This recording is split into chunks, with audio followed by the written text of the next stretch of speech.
తదియారాధన మొదలు పెడతారు. అది కూడా అయిపోతుంది.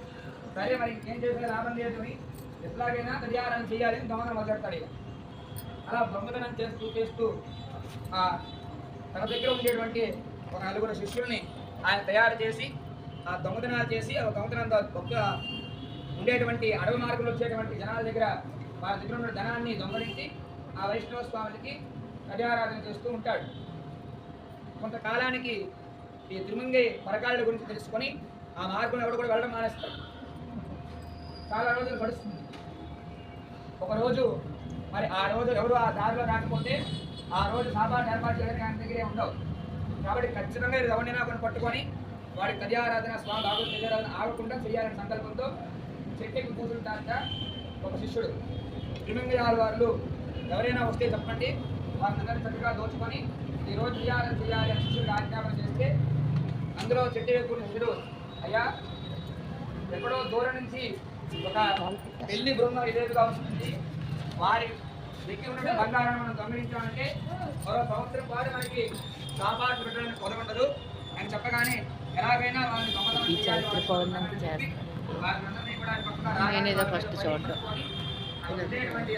దగ్గర ఆభరణాలన్నీ కూడా తీసి ఆ పెళ్లి కొడుకు పెళ్లి దగ్గర నుంచి ఒక మూటలో వేస్తారు.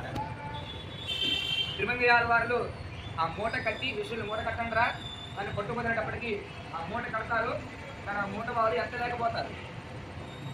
ఆ శిష్యులు తిరుమంగై ఆళ్వారి దగ్గరికి వెళ్ళి స్వామి ఈయన ఎవడో పెద్ద మంత్రగాడిలా ఉన్నాడు, మూటలో బంగారం అయితే వేసాం కానీ దొంగలైతే చేసాం కానీ ఆ మూట ఎత్తలేకపోతున్నాం అనేటప్పటికీ ఈ తిరుమంగై ఆళ్వార్లు ఆలోచించి తర్వాత ఇంకా అక్కడ అమ్మవారి కాలి మెట్టికి ఒక చిన్న మెట్టి ఉండిపోతుంది.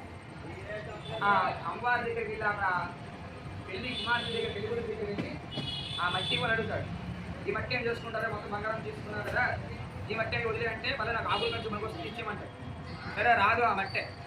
రాకపోయేటప్పటికీ దాన్ని ఎలాగైతే ప్రయత్నం చేస్తారు కానీ రాకపోయేటప్పటికి తన నోటితో తీర్చామని ప్రయత్నం చేసేటప్పటికీ అమ్మ పాదం కలిగి తన శిరస్సుకి ఆ అజ్ఞానపు అంధకారాలు తొలగి ఆ స్వామి దగ్గర వెళ్ళి చక్కగా జ్యోతిని జోడించుకున్న వాడే ఈ తారయ్య నీకు మంత్రాన్ని ఉపదేశం చేస్తా అని ఆ స్వామి ముందుకు పిలిచి అష్టాక్షరి మహామంత్రాన్ని ఉపదేశం చేస్తాడు. ఆ తిరుమంగై ఆళ్వార్ పరకారుడికి ఆ పెరుగు కొడుకు పెరుగు రూపంలో ఉన్నటువంటి లక్ష్మీనారాయణ అట్లా వారికి ఆ తిరుమంగై ఆళ్వారికి అట్లా గురుమంత్రాన్ని ఉపదేశం చేసి ఇప్పటి నుండి కూడా నీకు ఈ దొంగతనం చేసేటువంటి దౌర్భ్యాన్ని కలగకుండా సుభిక్షంగా రాజుగా ఉన్నవాడవే నీ యొక్క కీర్తి జగద్దేవాలనే ఈ ఉత్సవాన్ని దొంగల రూపంలో